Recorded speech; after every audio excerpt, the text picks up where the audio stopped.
Olá, que prazer, que bênção é nos encontrarmos outra vez aqui no nosso Café e Fé. O nosso objetivo é proclamar o Evangelho e nós sempre trazemos um convidado para compartilhar conosco nesse nosso café juntos. Hoje nós estamos aqui com a presença honrosa do meu irmão querido Fernando Prison. Ele vai estar conversando conosco no tema de hoje. E você sabe que nós buscamos conhecer a Jesus Cristo e esse crucificado, conhecer aquilo que ele fez por nós, e são as riquezas insondáveis de Cristo Jesus, do seu Evangelho. Os links das nossas redes sociais estão aí na sua tela. Você pode entrar em contato conosco e conhecer o nosso material e participar. De 3 maneiras você pode estar participando. A primeira é você ficar na trincheira da oração. Nós vivemos num mundo com guerras espirituais. A gente não enxerga, mas elas existem. E você pode ser um colaborador aqui com o programa, diante das lutas que a gente tem, intercedendo para que Deus nos traga a revelação da sua palavra. A segunda maneira que você pode ser parceiro é contribuindo para que o programa se mantenha a custos e a gente não fica aí de chapéu na mão, mas fica esperando no Senhor, e Deus pode usar você para esse projeto. E a terceira é compartilhar esses vídeos para que a palavra de Deus seja propagada. Você pode ser um instrumento que vai ajudar nessa caminhada. Então, pegue o seu cafezinho, porque o nosso Café com Fé está só começando. Já já nós voltamos.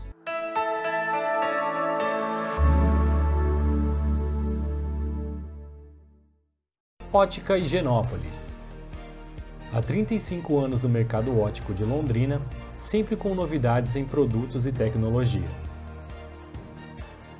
Nossa equipe está preparada para dar uma verdadeira consultoria, facilitando a escolha de seus óculos para correção ou proteção solar. Ajuste de óculos personalizados, respeitando o conforto e anatomia do seu rosto. Ótica Higienópolis. Avenida Higienópolis, 346, em Londrina.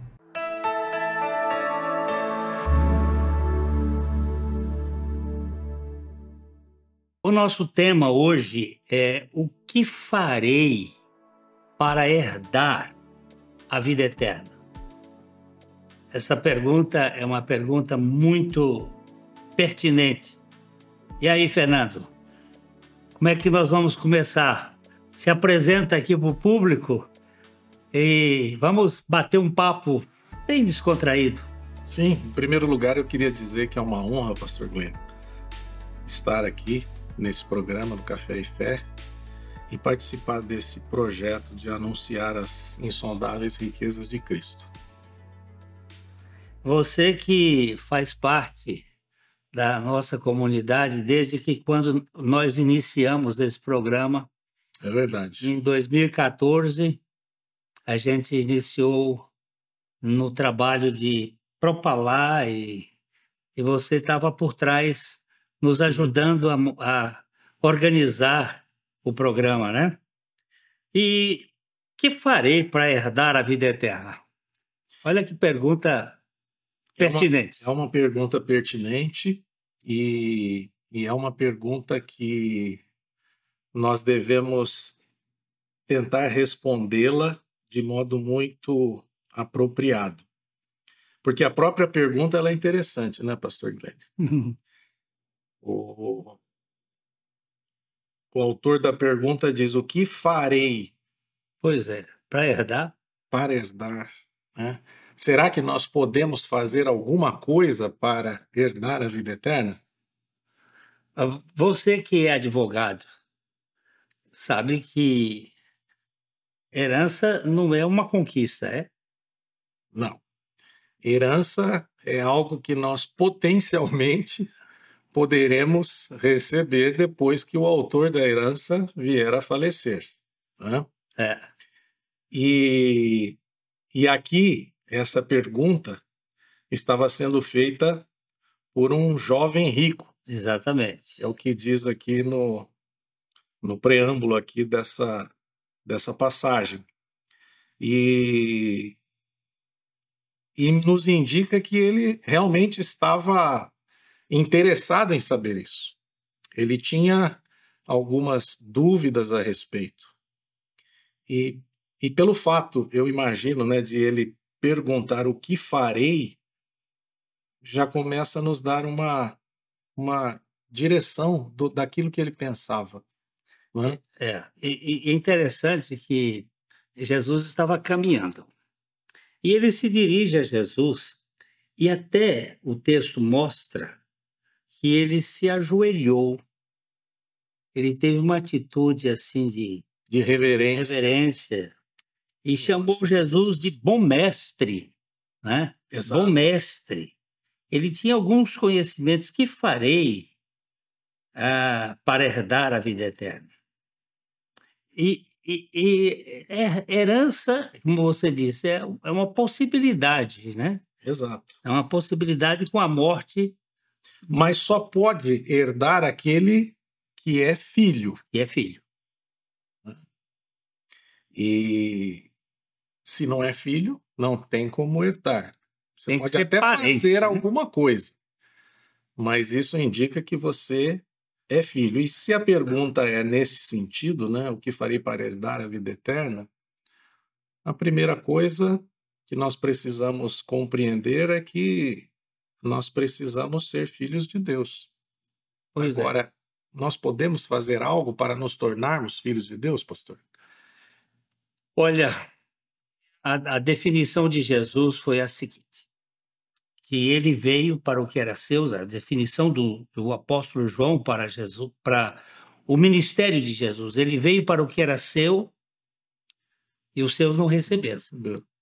Mas a todos quantos o receberam, ele deu-lhes o poder de serem feitos filhos de Deus. Eu não posso me fazer filho de Deus. Não. Como eu também não posso eu não pude me fazer filho do meu pai. Exatamente. Foi ele que me fez, com a minha mãe, seu filho. Exato. E nós somos feitos filhos de Deus quando o Espírito Santo nos convence do pecado. E nos faz crer em Jesus Cristo. Porque não existe, segundo a Bíblia, e é como eu creio, não existe outro nome dado entre os homens pelo qual importa sejamos salvos. Então, essa pergunta aqui é de um coração inseguro, não é? Sim. E legalista. Ao mesmo tempo.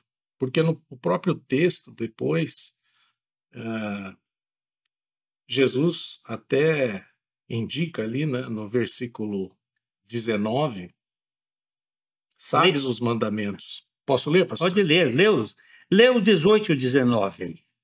Respondeu-lhe Jesus: Por que me chamas bom? Ninguém é bom senão um, que é Deus. Sabes os mandamentos: não matarás, não adulterarás, não furtarás, não dirás falso testemunho, não defraudarás ninguém. Honra teu pai e tua mãe.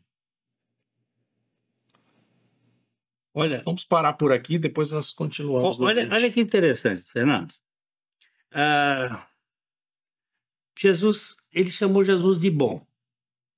Jesus já começa desconstruindo o conceito dele. Por que você me chama bom? Bom é o único que é Deus. Você está achando que eu sou Deus? Você está olhando para mim como Deus de fato? Porque ninguém é bom senão um que é Deus. É bom que a gente saiba disso, porque tem muita gente que acha que vai ser salvo porque é bonzinho. porque não Exatamente. faz tal coisa, porque não mata, não rouba. E é interessante que Jesus colocou todos os mandamentos aqui, os horizontais. Sim, aqueles que dizem respeito ao comportamento externo, ao nosso relacionamento com o O próximo. próximo. Porque, na verdade, os mandamentos, eles são 4 mandamentos verticais e 6 mandamentos horizontais. Horizontais. Né? E ele começa falando pelos horizontais. Horizontais. E Jesus já imaginava, por ser Deus, é evidente que Jesus já conhecia o coração do jovem rico. É. Mas essa questão, né, quando ele fala bom, né, por que será que nós temos esse conceito de nós mesmos, de sermos boas pessoas, né? Eu acredito um pouco que porque nós usamos como parâmetro nós mesmos, ao invés de usarmos como parâmetro o caráter de Deus. Uhum. Porque se nós nos colocarmos diante do caráter de Deus, nós chegaremos à conclusão de que é impossível sermos considerados boas pessoas. É. Mas se me comparar com outras pessoas, talvez esse seja o erro do jovem rico e até nosso também, né? Nós De acharmos que somos melhores que outras pessoas. não temos aquela consciência da depravação total. É verdade. Não é? A depravação total é um princípio, uma doutrina que mostra que nós não somos bons por essência. Que não há bom, como diz Jesus, nenhum sequer. Que nós nos desviamos de Deus. Nós somos fugitivos de Deus.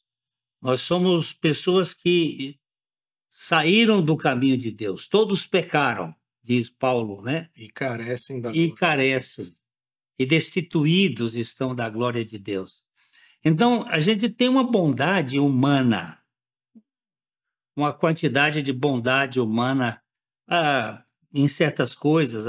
Até Jesus, uma vez ele falou assim, vocês que são maus, sabem dar boas coisas aos seus filhos, não é? Se o filho pedir pão, você não vai dar pedra. Se ele lhe pedir um peixe, você não vai dar uma serpente. E vocês sendo maus, vocês sabem dar boas coisas a seus filhos, mas nós não temos o conceito da depravação total. Não. E isso nós apenas tomamos conhecimento por meio da revelação da palavra. Exatamente. Às vezes uma pessoa está doente, ele não tem nem sintoma, né? Agora, recentemente, eu vi um rapaz corpulento, saudável, bonito, sadio, e de repente ele foi para o hospital para fazer um exame, descobriram que ele estava com câncer, com os exames, e em menos de 2 semanas ele faleceu. Então, nós, espiritualmente, nem temos noção de que a gravidade do nosso pecado. Você tocou num assunto, né, com relação à doença. Eu gosto muito de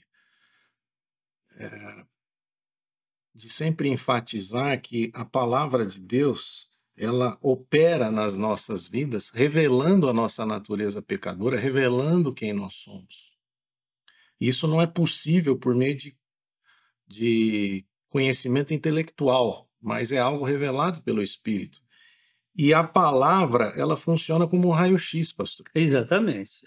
Ela vem para diagnóstico. Exatamente, para dar o diagnóstico. Quando a gente quebra, fratura algum osso, né, e o ortopedista pede para a gente tirar uma chapa, a gente vai lá e tira a chapa. E a chapa vai demonstrar que o osso está quebrado, ou onde está quebrado, ou que nível de fratura é, mas o raio-x não cura. Não cura. Não cura. Não. Então, para demonstrar a nossa natureza pecadora, isso é possível por meio da palavra revelada pelo Espírito ao nosso coração.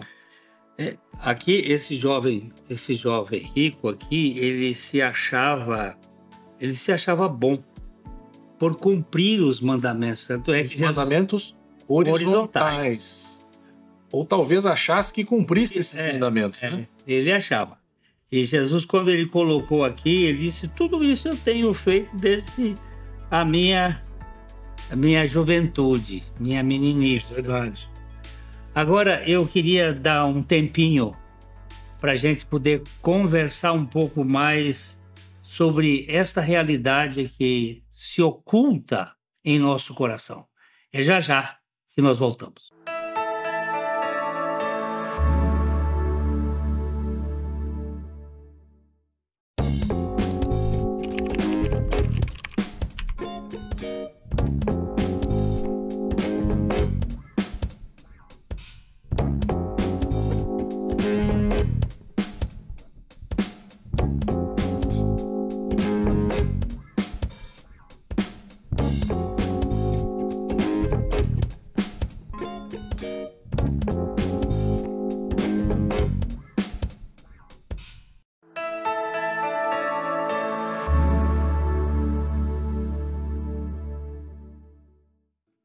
Pois é, Fernando.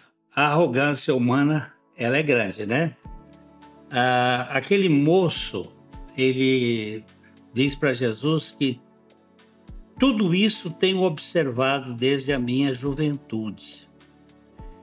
Mas ele está na base de uma obediência à lei que não nos leva a um relacionamento com Deus.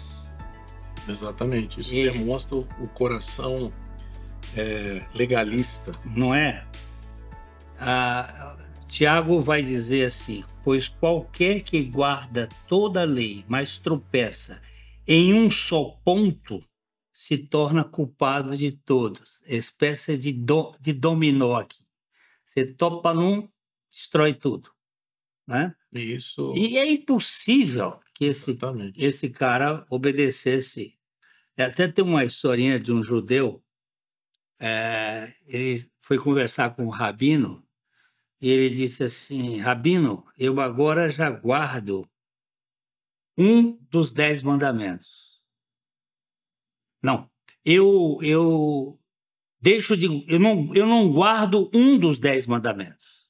Eu não guardo um dos 10 mandamentos. E o rabino disse assim: e qual é que você não guarda? Ele disse: na hora eu escolho. É coisa de judeu negociando. Mas você sabe que nós não cumprimos a lei. E a lei não nos conduz a Deus. E ninguém é justificado por obras da lei. Exatamente. É algo que nós sempre somos tentados a achar, acho que talvez culturalmente, né? Que se formos boas pessoas, se desempenharmos, se obedecermos até a própria palavra, nós seremos agraciados ou recebidos por Deus. Mas não é isso que nós aprendemos na palavra, não, pastor? Não. De forma alguma, né? O que a Bíblia fala, por exemplo, que o homem é justificado pelas obras ou pela graça? Pois é. Romanos 3,20 diz assim, pastor Glênio: visto que ninguém será justificado diante dele por obras da lei, em razão de que pela lei vem o pleno conhecimento do pecado. Então não é por obediência à lei que nós somos aceitos por Deus, né? O termo justificado aqui significa ser considerado por Deus, né? Ser considerado justo.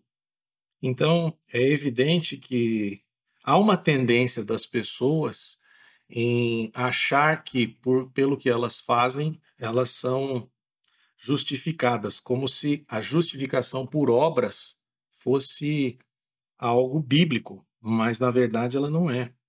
E tem uma vez eu li num livro, pastor Glênio, do R.C. Sproul, que é um pastor americano, o senhor conhece, e ele tinha um programa de evangelismo nas igrejas. Ele frequentava algumas igrejas e fazia lá um programa de evangelismo. E ele diz Mesmo que porque nas igrejas tem muita gente que está na igreja e que ainda não Exatamente. foi salva. Não foi, né? Nós não sabemos quem são essas pessoas. Eu digo isso, Fernando, porque eu já era pastor e eu não era salvo. Você pode estar na igreja e ser um membro importante, mas se você não passar por essa experiência com Jesus, de ser justificado por meio da morte e sua ressurreição, nós não somos apenas um frequentador, né? Mas continua o pensamento do Sproul aí. E ele dizia o seguinte, que ele tinha esse programa e quando ele ia às igrejas, então as pessoas que participavam desse programa eram pessoas que se diziam cristãs.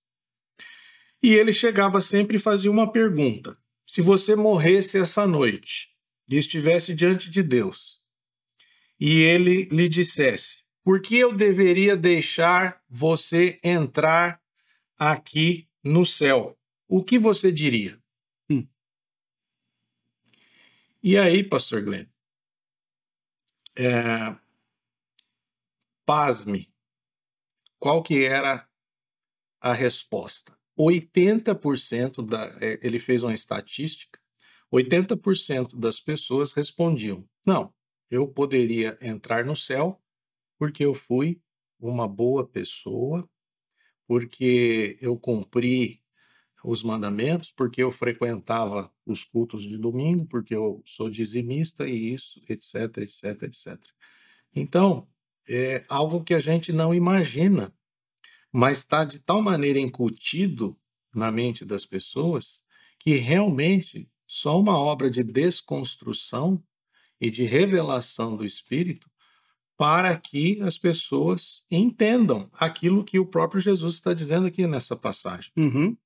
Né? Nós somos salvos por meio da graça de Deus, mediante a fé na obra redentora que Jesus Cristo realizou na cruz em favor de todos aqueles que nele creem. Essa seria a resposta que nós deveríamos dar.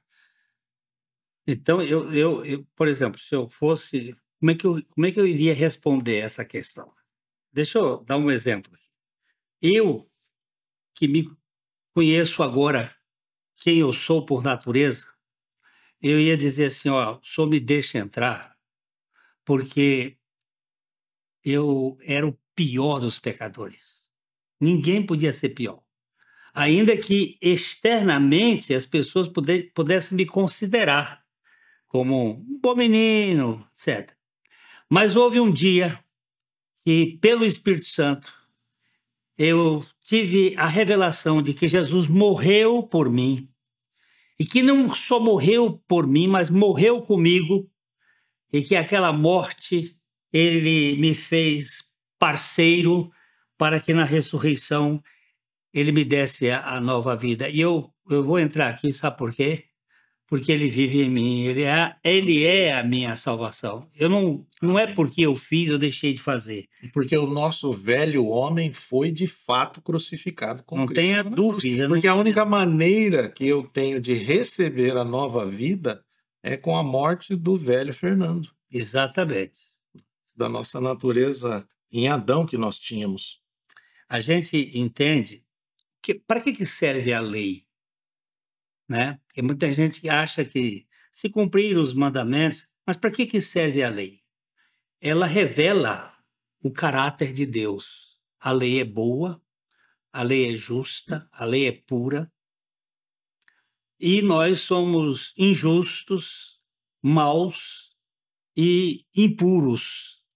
Exato. Agora, a lei vai diagnosticar quem nós somos. Para nos levar a Cristo. O apóstolo Paulo... Por meio do arrependimento, não é? Pastor? O apóstolo Paulo disse que a lei ela serviu de aio, ela serviu de pedagogo para nos levar a Cristo. Porque a salvação não está na igreja, nem está no cumprimento da lei. A salvação está na pessoa de Jesus Cristo. E é interessante que nessa passagem, pastor Glenn, ele até diz, né, no versículo 21, e Jesus, fitando, o amou e disse: só uma coisa te falta, vai, vende tudo que tens, dá aos pobres e terás um tesouro no céu. Então vem e segue-me. O que Jesus estava querendo dizer aqui? Qual dos mandamentos, pastor Glenn?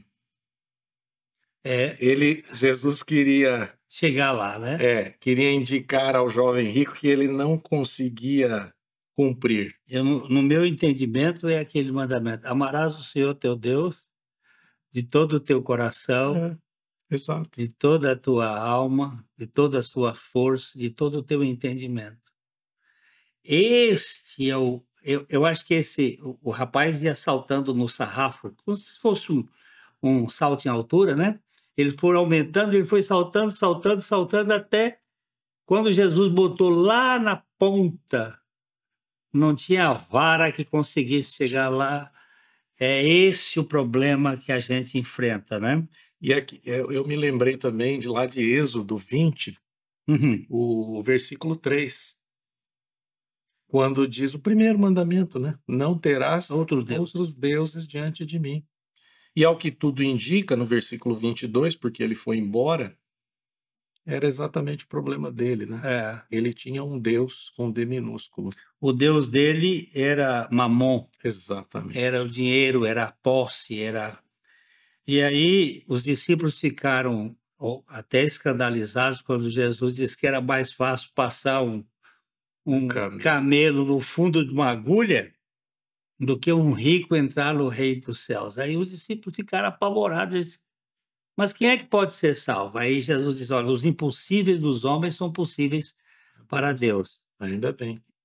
Só Deus pode tirar de nós esse coração idólatra.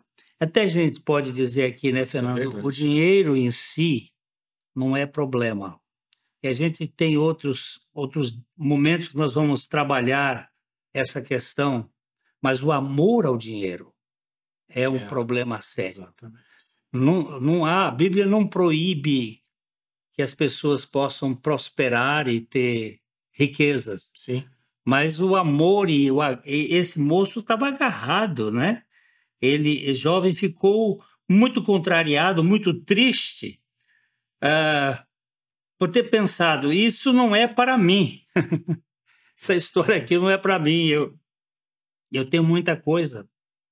Então ele tinha um desejo de herdar a vida eterna, achava que pelo cumprimento de alguns mandamentos ele conseguiria isso, mas de fato é impossível nós obedecermos todos os mandamentos por conta da natureza que nós viemos a este mundo, né, pastor? Eu entendo. Uma natureza rebelde a Deus. Eu entendo que o Evangelho, ele tem como objetivo nos levar ao fim de nós mesmos, para que nós possamos depender totalmente da pessoa do Senhor Jesus Cristo. Quando aquele moço viu que o pensamento dele: mais vale um passarinho na mão do que dois voando, ele disse: eu vou ficar com a minha riqueza daqui da terra. Mas o Senhor Jesus tem uma palavra: que adianta você ganhar o mundo inteiro e perder a sua alma. Pois é, o tempo corre, o tempo voa, e nós estamos no final aqui. Eu quero agradecer a presença do Fernando. Espero em outras ocasiões a gente esteja juntos. E quero dizer para você, até a próxima. Nós vamos nos encontrar na semana que vem para um bate-papo, aquele bate-papo que a gente sempre fala, e poder abraçar de coração para coração. Até a próxima.